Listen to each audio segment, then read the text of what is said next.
అందరికీ praise the lord. ఈరోజు దైవ మర్మముల్లోని దినపాఠము మార్చి 20వ తారీఖున, నీ రాజు నీతిపరుడును రక్షణ గలవాడును దీనుడునై గాడిద పిల్లను ఎక్కి నీ యొద్దకు వచ్చుచున్నాడు. జకర్యా గ్రంథము 9వ అధ్యాయము 9వ వచనము.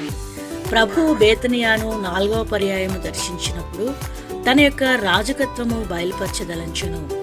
రాజకత్వం అనగానేమి మరియు దాని యొక్క ఆధిక్యతలు ఏ విధముగా అనుభవించగలము, అదే సమయమందు ఏ విధముగా వినయ సాత్వికములు కలిగి ఉండగలమను విషయమును తన స్నేహితులు గ్రహించవలనని ప్రభువు కోరెను.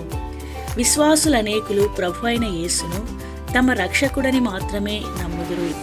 ఆయన తమ పాపములను క్షమించి తమను పరలోకమునకు కొనిపోనని, అక్కడ ఏదో ఒక మూల నిత్యము సంతోషింపవల్లని కోరుదురు.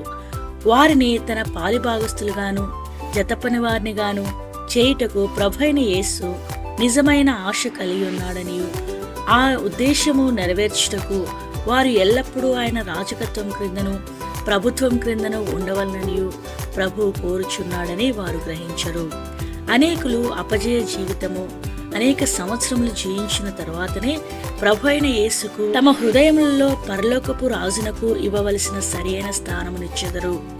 మన హృదయములకు, గృహములకు మరియు సంఘములకు కూడా ఆయనే రాజుగా నుండవలెను. జకర్యా గ్రంథము 9వ అధ్యాయము 9వ వచనంలో యేసుక్రీస్తు ప్రభువు గాడిదపై స్వారీ చేసెను. గాడిద మూర్ఖత్వం కలిగి ఎదురు తిరిగే జంతువు. మనము కూడా ఎంతో మూర్ఖులమైనప్పటికీ వినయ విధేయతల ద్వారా ఆయనను మన రాజుగా చేసుకొనగలము. దేవుడి కొన్ని మాటలను దీవించి ఆశీర్వదించునుగాక.